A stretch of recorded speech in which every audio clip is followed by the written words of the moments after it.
አዲስ አበባ ውሃና ፍሳሽ በእውነት ነው ከእለት ወደ እለት እውነተኛ ስራ የሚታይ የሚጨበጥ ስራ እየሰራ ስሙን የቀየረ መስሪያ ቤት ነው። ትልቅ ምስጋና አለን። በህዝብም ዘንድ በአሁኑ ሰዓት እርካታ አለ። ያው ፍላጎትና እንትን ባይመጣጠንም ግን የበለጠው ነው የተሻለ ስራ እየተሰራ ነው ያለ የሚል አሁን በዚህ በአውደሪው ራሱ ስናይ እጅግ ያላየናቸውና ሊመሰገኑ የሚሰሩ ትንሽ የሚመስሉ ግን ግዙፍ ስራዎች የተሰራበት ሁኔታውን እናመሰግናለን። አይደለም ዋናው መስሪያ ቤት ሀቅ ነው። ማንም ወርዶ ቢያይ ታች በየቅርንጫፎቻችን እንኳን አመርቂ ስራዎች እየተሰሩ ያሉበት ሁኔታ ነው ያለው። በማህበረሰብን ከማገልገል ቤት እድሳት ጀምሮ ከትንሹ እስከ ትልቁ ያለ ስራ ጥሩ ነገር ነው እያየን ያለነውና እናንተም እኛም እየተደጋገፍን ከዚህ የበለጠ ስራ መስራት ይጠበቅብናል። እኔ ሌላው ይሄ ህዝብ ወይ ይሄ ማህበረሰብ ማመስገን ያለበት በዚህ ስራ ላይ ስትሰሩ ያጋጠማችሁ ችግር በጣም ውሃና ፍሳሽ ቅድም እንደተባለው ወደ መሬት ስለሚሰራ ሰራተኞቻችሁ የህይወት መስዋዕትነት እየከፈሉ ያሉበት ሁኔታ ነው ያለው። በዚህ አመት እንኳን አሳዛኝ ልጆች የሞቱበት አለ። ታሞም ይሁን በስራ ላይ ይሁን የህይወት መስዋዕትነት እየተከፈለ እየተሰራበት ያለበት ሁኔታ ነው ያለው። ማህበረሰቡ ውስጥ ጠልቃችሁ ገብታችኋል። ከዚህ የበለጠ ደግሞ እንድትበረቱ እንድትጠነክሩና ከዚህ የተሻለ ስራ ደግሞ አሁንም መኪና ተሸልማችኋል፣ ሌላም ነገር እንድትሸለሙ ምኞታችን ነው። እናመሰግናለን። ልዩ የሚያደርገው ነገር ዋና ፍሳሽ ጆሮ ለህዝብ የሚሰጥ ተቋም መሆኑ ነው። ከህዝብ ጋር የሚሰራ ተቋም መሆኑ ነው ዋናው ለየት የሚያደርገው። አለመታደላቸው ግን ሌሎቻቸው ጆሮ አለመስጠታቸው ብዙ ጊዜ እየከሰስናቸው እየወነጀልናቸው እንኖራለን።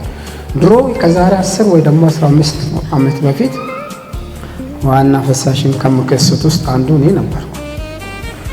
አሁን ግን ለካ መስራት ይቻላል የሚል ምስክርነት የምንሰጥበት ጊዜ ደርሰናል ማለት ነው። ሰው ጆሮውን ከሰጠ መሪ የመሪ ጠማማ እንጂ የህዝብ ጠማማ የለም ይባላል። አንዳንድ ጊዜ መሪ የተቃና ከሆነ የተስተካከለ ከሆነ ተዳራኑን ቁልቁለቱንም ለመውረድም ለመውጣትም ይቀላል ማለት ነው። ስለዚህ ያንን ፈተና አልፋችሁ ብዙ ችግሮችን ገና ይሄ መጀመሪያ ነው። ገና ብዙ ነገሮች እንደሚጠብቁንም እያሰብን ነው። ምክንያቱም የውሃ ፍላጎታችን እየጨመረ በሄደ ቁጥር የእናንተም አቅም እየጨመረ ስለሚሄድ እሱን ዛሬ የደረስበት ቦታ ላይ መደላድል ነው ብለን መውሰድ ስለማይቻል ቀጣይ ስራዎች ብዙ ስራዎች ይጠብቁናል ለማለት ፈልጋለሁ። ይሄ ስራ ደግሞ እንደተባለው ጋን በጠጠር ይደገፋል ነውና እኛም ከጎናችሁ አለን። በየትኛውም ተቋም ላይ በየትኛውም ቦታው ላይ ከእናንተ ጎን ነን። አምባሳደሮች ዝም ብሎ የስም አምባሳደር አይደለንም፣ እኛ የተግባር አምባሳደሮችም ስለሆነ ማለት። ስለዚህ ዛሬ ያየነውን ነገር ያው ለማመን ይከብዳል። ወረቀት ላይ የተቀመጠው ነገር እርግጠኛን ተግባር ላይ መሬት ላይ ወርደን የምናየው ነገር ስለሆነ ምንም ከመቶ ነው ለተማሪ የሚሰጠው አይደለ? እኔ ግን ዛሬ ከዛ በላይ ነው ለዚህ ተቋም የሚሰጠው። አንድ ጊዜ ግን እንደው ለዚህ ትግላቸው አንድ የሞራል ብትሰጡልኝ ደስ ይለኛል። አውሳ ከሌሎቹ ተቋም ለየት ያለበት ሁኔታ አለ። ከህዝብ ጋር የሚሰራ ተቋም ነው።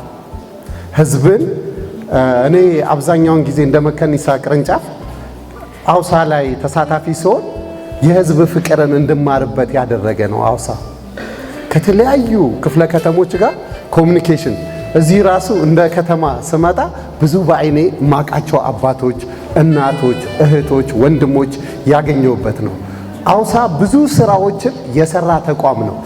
በጣም የሚገርመኝ ነገር አንዱ በተለያየ የከተማ ስብሰባዎች ላይ አራብሳ፣ ኮዬፈቼ የፍሳሽ ቦታዎች ምን አይነት ችግሮች እንደነበረ የወረደና የተመለከተ ያየዋል። በብዙ ገጠመኞች ውስጥ የተመለከትኳቸው የህዝብ ጥያቄዎችን ሊፈታበት የሄደበትና ፍጥነት እጅግ የሚያስደስት መሆኑ ሳላመሰግን አላልፍም።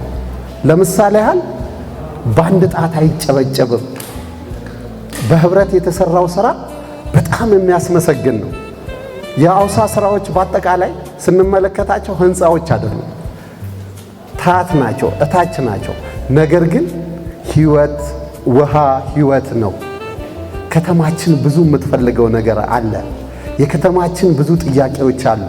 724 ቢሰራ አሁን ያለው የአዲስ አበባ ከተማ የውሃ ስርጭቶችን እንዴት አድርገን ለህዝባችን መመለስ አለብን ብሎ በከተማው የተቀመረ ሐሳቦች አሉ። እሱን ለማውረድ እየተሄደበት ያለበትን ዛሬ ግዙፉን ስራዎች እንድንመለከት ባይናችን ነው። ለምሳሌ የፍሳሽ ከተማዋን ከተማ የሚያስመስለው አንደኛ የአወጋገድ የፍሳሽ መስመሮቻችን ነው። የፍሳሽ መስመር ሲሰራ እጅግ ከባድ ነው። አንዳንድ ጊዜ ቀደም አንዳንድ ወንድሞቼ ሲናገሩት የህይወት መስዋዕትነት ብቻ ሳይሆን በተለያየ አቅጣጫ ላይ ሰው እዛ ውስጥ እንዴት ገብቶ ይሰራል። በጣም ህይወቱን ሰጥቶ ነው የሚሰራው። የአውሳ ሰራተኞች እጅግ ሊመሰገኑ የሚገባበት ሁኔታዎች አሉ።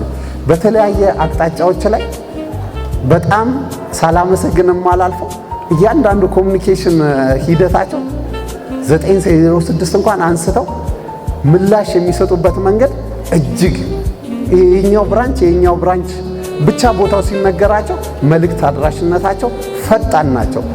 ፎረሙ ደግሞ ልክ እንደዚህ ታይቶ ከተማው ራሱ እንደ ዋና ፍሳሽ ፎረሞች ጠንካራ ሁኑ እየተባለበት ያለበት ሁኔታ አለ። ስለዚህ ዛሬ ይህንን የተቀመረ በአይን የሚታይ በጆሮ ብቻ ሳይሆን ለነገ ኢትዮጵያ የምናስረክበው ትውልዱን እዚህ ያየሁት ትላልቅ አምባሳደሮች፣ ትላልቅ ሚኒስተሮች የነበሩት አሉ። እኛ ስለ ሀገራችን ምን አይነት አሻራ እናስቀምጣለን የሚለውን ውስጣዊ ቁጭት ስላደረጋችሁ እጅግ አድርጌ አመሰግናለሁ። አውሳ ገና ከዚህ በላይ ይሆናል። ቴንኪዩ። ዋና ፍሳሽ የሚሰጠው አገልግሎት በጣም ሰፊ ህዝብ ተኮር እንደሆነ ሁሉም ሰው ያውቃል። እኔ ባጭሩ ምለው መልእክት ነው። አንደኛ በምሽትም በቀንም በአዲስ አበባ መግቢያ በሮች ከየክልሎቹ የሚገባው የሰው ቁጥር እስካሁን ባለው ላይ እየተደመረ የሚሄድ ነው። የውሃ አገልግሎት ደግሞ በዛ ልክ ህብረተሰቡን የሚመጥን ስራ ይፈልጋል። በዛ መንፈስ ውሃና ፍሳሽ በአጠቃላይ በአዲስ አበባ ከተማ ብቻ ሳይሆን ለክልሎችም የሚያስተላልፈው ተሞክሮ ለህብረተሰቡ የውሃ አገልግሎት የዚህን ተቋም ላቦራቶሪ በጣም ነው እኔ ከልብ የማመሰግነው። ከውሃ ወለድ በሽታዎች ህብረተሰቡን በተለያየ ጊዜ ከሚፈጠሩ ተላላፊ ውሃ ከሚፈጥራቸው ችግሮች ህብረተሰቡ እንዲጠበቅ በማድረግ ረገድ ከከርሰ ምድር የሚወጣውንም በገጸ ምድር የሚመረተውንም በጋራ የውሃን ጤንነት ጠብቆ ለህብረተሰቡ ማድረስ ከባድ ስራ ነው። በአጠቃላይ ዛሬ ያየነው ኮሚኒኬሽን ያዘጋጀው ሰፊ ተግባር ነው። ይሄ ተግባር ይቀጥል፣ ከዚህ በላይ ይስፋ።